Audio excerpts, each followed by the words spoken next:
for the past few years is, in essence, trying to reestablish the connection between us and God. They've done studies what happens to people and their brains when they're either in an injury or something happens. I'm not, as Artie would call it, a brainologist, but I'll give you kind of a little thing. Figure your brain's like this, and you got a central processing core. Over here is your core, or over here is the part of your brain that accesses eyesight. Okay? Think about it, when a person loses eyesight, what is it said that happens to a person that loses one of its senses? His other senses develop and compensate for it, don't they? Well, how that works is there is this connection that all these little neurons or whatever the mess travels through. When that connection is severed, this thing is sparking out, and then it reestablishes these other areas, and it connects here. It is said through the proper way of thinking, stuff like that, you try to find ways to reestablish that line. The problem is that once that line is broken, is it ever the same? It's the same way with God. You know, and we look at the pathways of being a Christian. If some of us, you know, are still young, myself included, I can remember back the emotion of my early Christianity, of my early salvation. I remember, I'll never forget what it was like when I was saved. I'll never forget it. Because I remember going up and, you know, the Sunday school teacher had me go, and I remember she said, go tell Brother Scruggs what happened. You got to understand, I was younger than Axton. And I remember that emotion when I said, I got saved. I remember that. And I can still remember to this day of that pure emotion. It's like for the first time, prior to that, I believe that God was trying to establish a connection with me. I knew that there was something missing, and when that connection was made, man, for a while there, everything was like, wow. But then what happens? Life. Life happens. And then as life happens, we screw up. Somebody Google real fast the average time that people spend reading the Bible. Somebody Google that real fast. 5%. The average time. I Googled. In my head. Oh, wow. Hey, Dave, your father measures times in percentage. In other words, what percentage of my attention do I want to take? No. The average time that a person spends. Who? Per day, or per month, or per year, or whatever. That's 2 hours per week. 75 hours a lifetime. 75 hours, maybe a lifetime. Wow. Equate that out. Work week. Huh? That's not even a full work week. No, in your life. So the thing is that imagine if you had a friend that you've not talked to in forever. What does that person do? What do you do? You've got a friend that you've not heard from in a while. You lose connection, don't you? Because this person's not invested in you. You're not invested in them. Next thing you know, you're walking all alone on your own. But you also, if you really look out, you'll find that some friends are truly worth leaving. Some are worth clinging to, because there are some friends, there's Bible talk that there's a friend who sticks closer than a brother. But here we're talking about God. I've said it over and over again. Why would anybody be so dumb? AJ, when you got access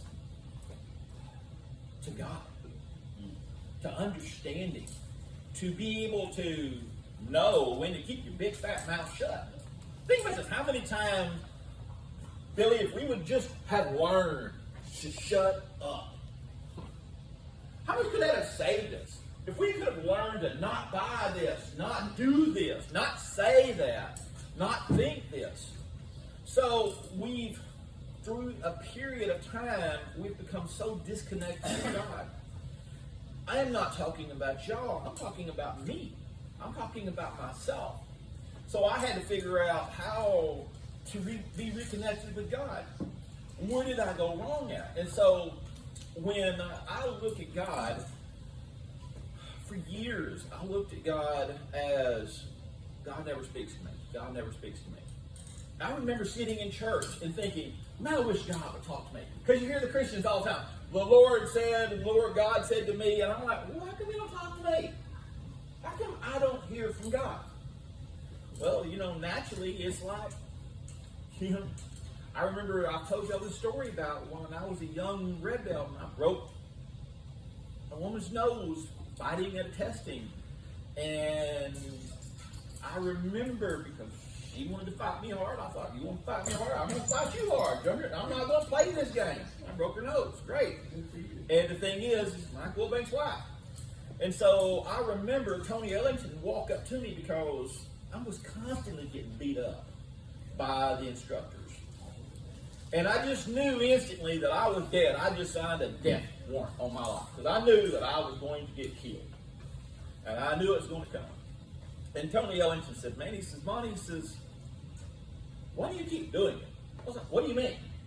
He says, why are you always having to get beat up or, disciplined by Mr. Blankenship? And I was like, well, he says, do you know how to stop it? I was like, if I knew how to stop it, I would stop. Who would not stop? Because has anybody ever been kicked so hard that you would get kicked from here and you would land on the wall? We have, haven't we? And if we hit the mirrors, Yeah, it's nothing worse than getting kicked 20 foot, hitting the mirrors, and you have to do 500 push-ups because you hit the mirror. So you learn how to move, but the point is that if you ever get involved in martial arts, it ain't the same as getting into a wrestling match. It's like, you're fighting as a kid. No, that stuff is serious. And so I knew that the black belts, especially Mike Wilbanks, was going to get me. And he says, well, Monty, he says, think about this thing. He says, why do you get disciplined? Why do you get beat up? I said, because, he says, because, think about it, Monty. Think about this scenario. He says, you get beat up because you beat people up. I was like, what? Because I'm not the smartest guy in the world, and that was kind of obvious. And I'm not like Captain Obvious. It takes me a while to go, huh? He said, so if you're beat up because you beat people up, do you know how to stop this chain? I was like, just like multiple choice. Can I have like some answers that I can think about which one? And he says, Monty, it's simple. You stop beating people up, you will stop getting beat up. I was like, is it really that simple? And so from that point forward, or every time I would spar with somebody, I would get close. And I remember one time this guy was fighting, and he jumped up, and I kicked him, and he fell down. I didn't kick him down. I knew at that point, because I'm trying to break this chain. And he hits the ground. Well, when the big guy lands, and he landed with his hands down like this, you hear this clunk. Bob Blankenship runs out of his office, and the first thing he did, he goes,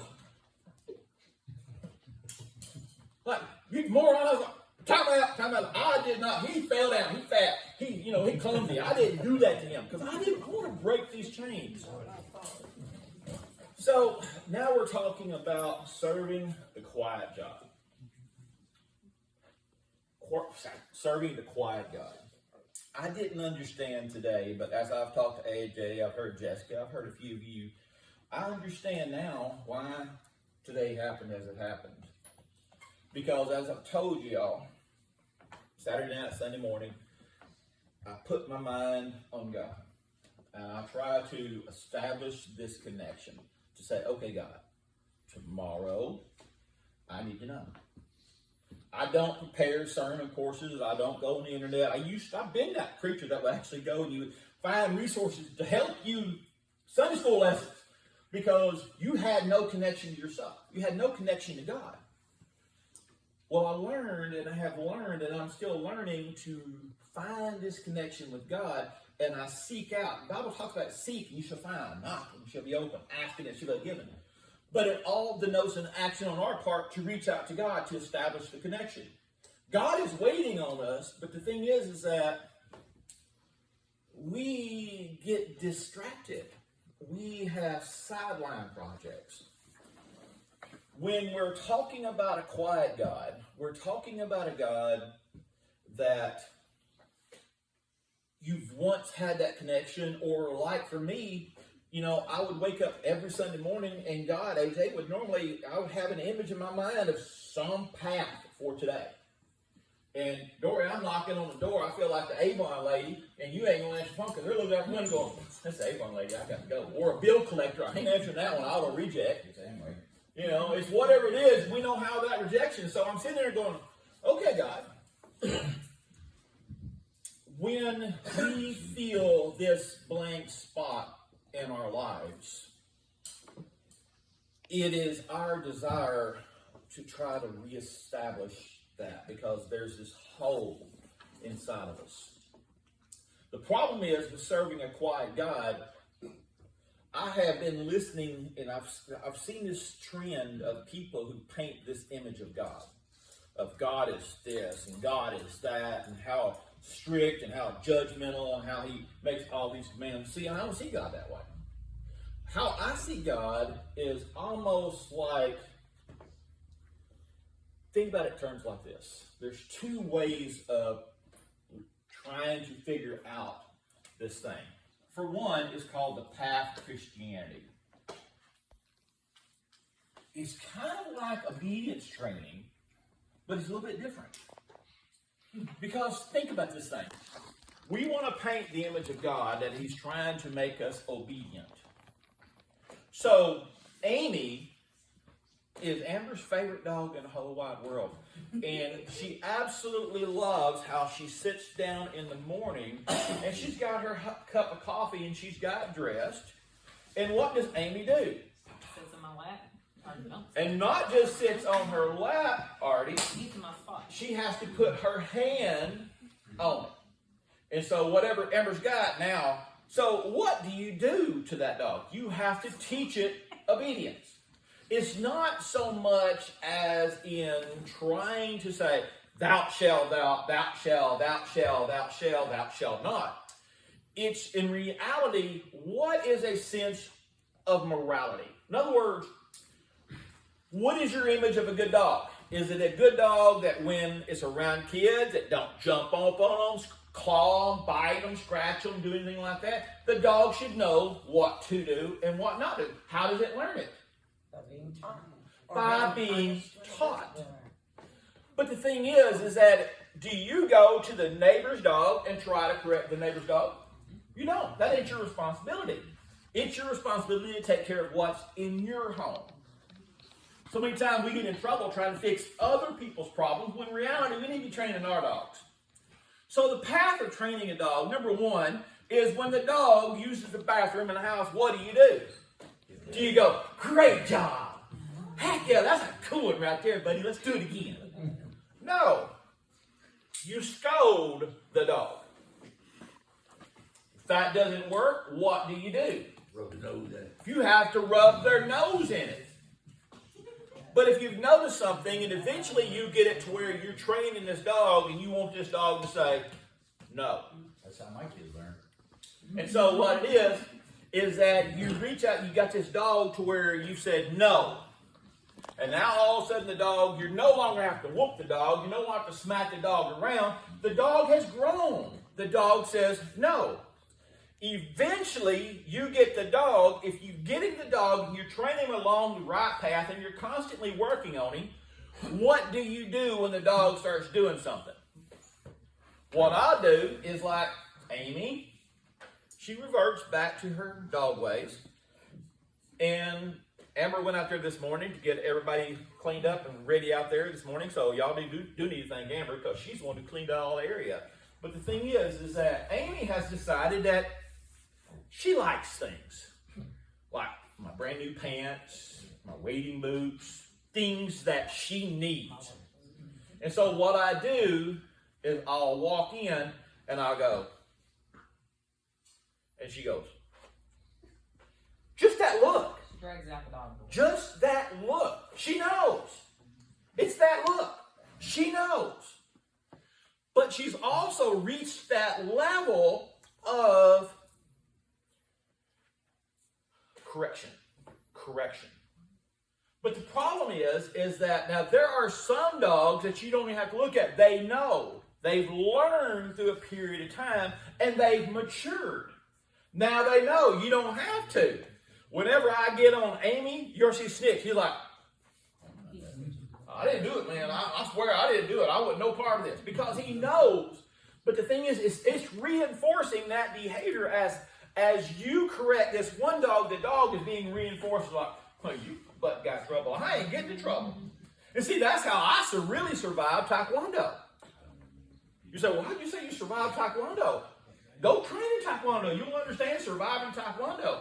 Because the thing is that you figure out how everybody else got in trouble, and what do you have to do? The opposite. So I would learn. How did you get in trouble? What happened here? Why did this happen? Because I was constantly wanting to get to the point of where I was not in trouble. Because I got tired of being in trouble. Eventually you learn dogs are capable of it, but yet they still, there's a Latin phrase. Ordo ab chaos.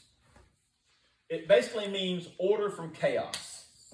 It basically, in essence, says it is this condition with which man must rise above its animalistic behavior. We behave like animals. We need constant training. That is the whole point of God. It is a higher sense of morality that teaches us wrong from right. It teaches us, if we start connecting to it, all of a sudden now we're start going, okay,